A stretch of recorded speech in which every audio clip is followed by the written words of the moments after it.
আসসালামু আলাইকুম রহমতুল্লাহি বারাকাতুহু।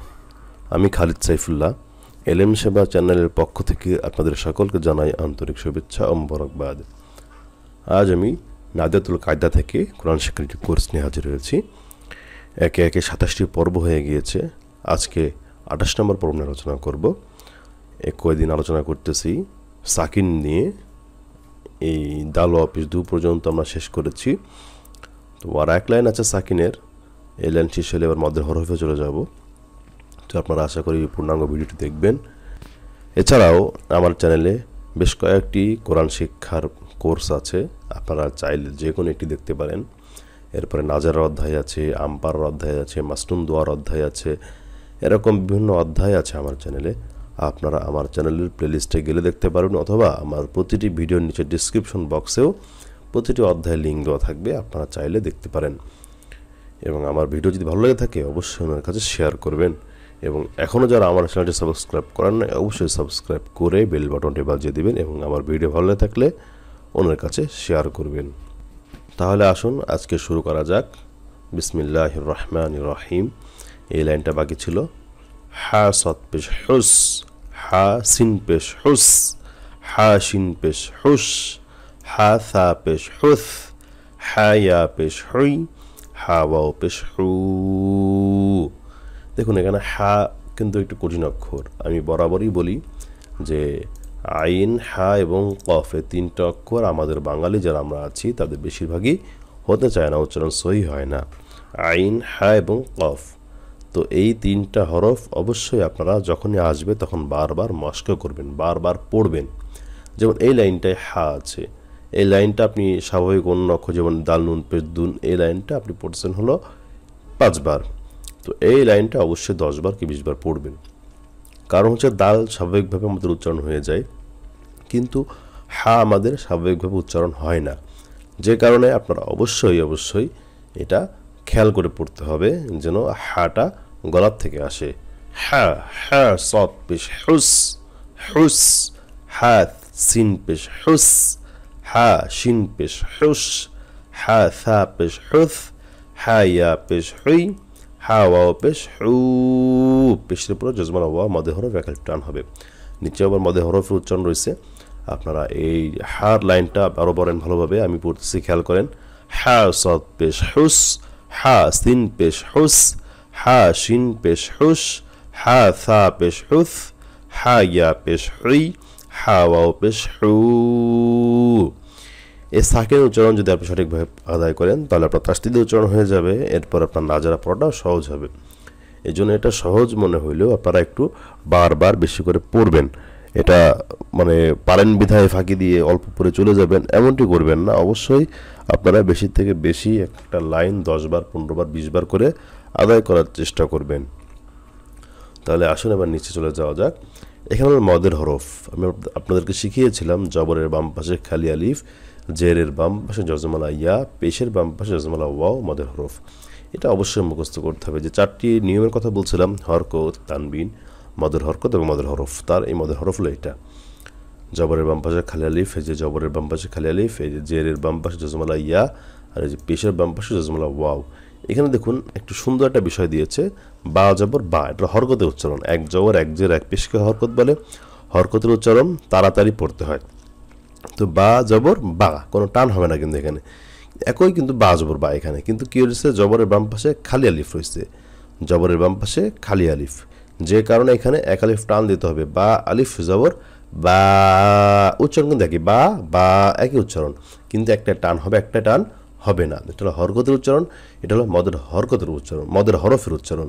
আর মদের হরকতের উচ্চারণ কিন্তু একই রকম হবে। বা খারা জবর বা সামনে আসবে, তো এখানে বা আলিফ জবর বা। আপনি যদি টানটা না দেন তাহলে কি হবে, আপনি চিন্তা করে দেখেন কি হবে। এই বা আলিফ জবরে যদি টান না দেন তাহলে কি হবে, এই বা হয়ে যাবে। তাহলে এই বা হলে এখানে কোনো আলিফ আছে, আলিফ নাই। তাহলে আপনি যখন টান দিবেন না তখন এই আলিফটা বাদ হয়ে যাবে। তার মানে একটা অক্ষর আপনি বাদ দিয়ে দিলেন, টান না দেওয়ার কারণে একটা অক্ষর বাদ দিয়ে দিলেন। আর একটা অক্ষর যদি একটা ইংলিশ শব্দ বা বাংলা শব্দ যদি বাদ হয়ে যায় তাহলে কি অর্থটা পূর্ণাঙ্গ হয় বা শব্দটা পূর্ণাঙ্গ হয়? হয় না। ঠিক একইভাবে আরবি হরফের মধ্যেও যদি টান ঠিকভাবে দেওয়া না হয় তাহলে আপনার উচ্চারণে বা অর্থে ভুল হয়ে যাবে। এখন বলেন তারাবির নামাজে টান দেওয়া হয় না, যারা সৌদি আরবে আরবিতে কথা বলে বা মধ্যপ্রাচ্যে আরবিতে কথা, তারা তো টান দেয় না, তাদের তো মাতৃভাষা। যেমন আমরা বাংলায় কথা বলতেছি, আমি আমার বাড়ি যশোরে, আমি যেভাবে কথা বলতেছি, তো আমি যদি আমাদের খাস যশোরের ভাষায় কথা বলি অনেকে বুঝবে না। আবার যদি আমি চিটাগাঙে যাই, চিটাগাঙের ভাষা আমি তো জীবনেও বুঝবো না। এরপর সিলেটের ভাষা আমি তো জীবনেও বুঝবো না। নোয়াখালীর ভাষা, বরিশাল, এক একটা জেলার ভাষা কিন্তু এক এক রকম। তো ঠিক আরবিটাও এরকম ভেবে নিতে হবে। সৌদি আরব যারা, তাদের মাতৃভাষাই তো আরবি, তারা আরবিতে যেভাবেই বলে না কেন তাদেরটা সহি হবেই। আমরা যেন বাংলা বললে আমাদেরটা সহি হবে।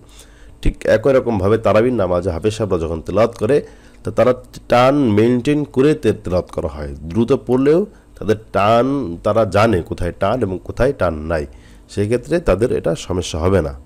এই জন্য খেয়াল রাখবেন, যদি টান বাদ যায় তাহলে কিন্তু একটা অক্ষর বাদ হয়ে যাবে। যেমন তা ইয়া যে তি আর তা যে তি, এখানে যদি তা ইয়া যে তি লম্বা টান না দেন তাহলে কিন্তু ইয়া অক্ষরটা বাদ পড়ে যাবে, তা যে তি হয়ে যাবে। এই সা ওয়া পেশ সু টান না দিলে কিন্তু এই সা পেশ সু হয়ে যাবে, ওয়াওটা বাদ হয়ে যাবে। এজন্য টান, এক আলিফ মত টান বাদ দেওয়া যাবে না। এর জন্য আপনারা সতর্কভাবে পড়ার সময় একটু খেয়াল করে পড়বেন যে কোথায় টান আছে এবং কোথায় টান নাই। তাহলে আসুন, বা জবর বা, বা আলিফ জবর বা, তাজের তি, তায়াজের তি, সা পেশ সু, সা ওয়াও পেশ সু। সা বলার সময় জিব্বার আগা দিয়ে বলবেন, সু বলবেন না যেন। সু বললে কিন্তু সিন উচ্চারণ হয়ে যাবে, অক্ষর সম্পূর্ণ ভুল হবে। সা পেশ সু, সা ওয়াও পেশ সু। জিম জবর জা, জিম আলিফ জবর জা, হাজের হি, হায়াজের হি, খ পেশ খু, খ ওয়াও পেশ খু। জিম জবর জা, জিম আলিফ জবর জা, হা, হা অবশ্যই গলা থেকে বলবেন।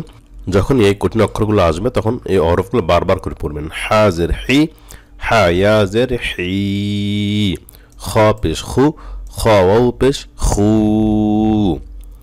দাল জবর দা, দাল আলিফ জবর দা, জাল জের জি, জাল ইয়াজের জি, র পেশ রু, র ওয়াও পেশ রু।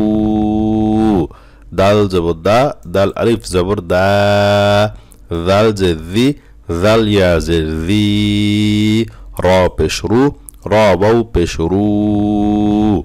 জা জবর জা, জা আলিফ জবর জা, সিন জের সি, সিন ইয়াজের সি, শিন পেশ শু, শিন ওয়াও পেশ শু। জা জবর জা, জা আলিফ জবর জা। আপনারা তাড়াহুড়ো করে পড়বেন না। জা জবর জা, আলিফ জবর জা, সিন জে সি, সিন ইয়াজে সি, শিন পেশ শু, শিন ওয়াও পেশ শু। এভাবে তাড়াহুড়ো করবেন না, রিল্যাক্সে আস্তে আস্তে পড়বেন। নিজের পড়া নিজে শুনতে পারেন, নিজে বুঝতে পারেন, ঠিক ওইভাবেই পড়বেন।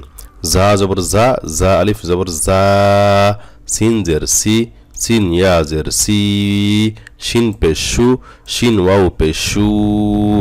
এভাবেই আপনারা খুব সুন্দর করে পড়ার চেষ্টা করবেন।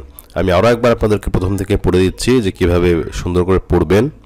হা সদ পেশ হুস, হা সিন পেশ হুস, হা শিন পেশ হুস, হা ফা পেশ হুস, হা ইয়া পেশ হুই, হা ওয়াও পেশ হু, হা সদ পেশ হুস, হা সিন পেশ হুস, হা শিন পেশ হুস, হা ফা পেশ হুস, হা ইয়া পেশ হুই, হা ওয়াও পেশ হু। এরপর মধ্যে হরফ দিয়ে বা জবর বা, বা আলিফ জবর বা, তা জের তি, তা ইয়াজের তি, সা পেশ সু, সা ওয়াও পেশ সু। জিম জবর জা, জিম আলিফ জবর জা, হাজের হি, হা ইয়াজের হি, খ পেশ খু, খ ওয়াও পেশ খু। দাল জবর দা, দাল আলিফ জবর দা, জাল জের জি, জাল ইয়াজের জি, র পেশ রু, র ওয়াও পেশ রু। জা জবর জা, জা আলিফ জবর জা, সিন জের সি, সিন ইয়াজের সি, শিন পেশ শু, শিন ওয়াও পেশ শু। তো এভাবে আপনারা খুব সুন্দর করে পড়বেন, এক একটা লাইন করে পড়বেন। একটা লাইন 10 বার 20 বার 30 বার করে পড়বেন। আপনি পারেন, তারপরেও এটা বেশি করে পড়বেন, তাহলে আপনার কোরআন রিডিং পড়তে সুবিধা হবে। কারণ কোরআনে কিন্তু আপনি বানান করবেন না, কায়দা সারা জীবনে একবারই পড়বেন, এজন্য বেশি করে পড়বেন। এমন না হয়ে যায় যে আপনারা পড়তেছেন কিন্তু ভুলে যাচ্ছেন। আর আপনারা যদি অনলাইনে আমার কাছে ক্লাস করতে চান, আমাকে অবশ্যই স্ক্রিনে দেওয়া ইমেল অ্যাড্রেস থেকে আমাকে মেল করবেন, আমি অবশ্যই আপনার সাথে যোগাযোগ করবো। অলরেডি ইনশাল্লাহ আমার অনেক স্টুডেন্ট দেশ এবং দেশের বাইরেই বেশি, আমার দেশের বাইরে থেকে অনেক স্টুডেন্ট আমার কাছে অনলাইনে ক্লাস করে একইভাবে, সিঙ্গেল করে আমি পড়াই, আমি গ্রুপভাবে পড়াই না। তো আপনারা যদি কোরআন শিখতে চান আমার কাছে পার্সোনালভাবে, অনেকে আমার ভিডিও দেখে প্লাস আমার কাছে শেখে, খুব তাড়াতাড়ি ইনশাআল্লাহ কোরআন শরীফ ধরতে পারে এবং খুব সহিশুদ্ধভাবে পড়তে পারে। এই জন্য আপনারা যদি কোরআন পড়তে চান তাহলে অবশ্যই আমার সাথে মেইলসে যোগাযোগ করবেন, আমি ইনশাআল্লাহ আপনার সাথে যোগাযোগ করার চেষ্টা করব। তো সবাই ভালো থাকবেন, আল্লাহ পাক সবাইকে ভালো রাখুক, সুস্থ রাখুক, এই দোয়া করি। আসসালামু আলাইকুম রাহমাতুল্লাহি ওয়া বারাকাতুহু।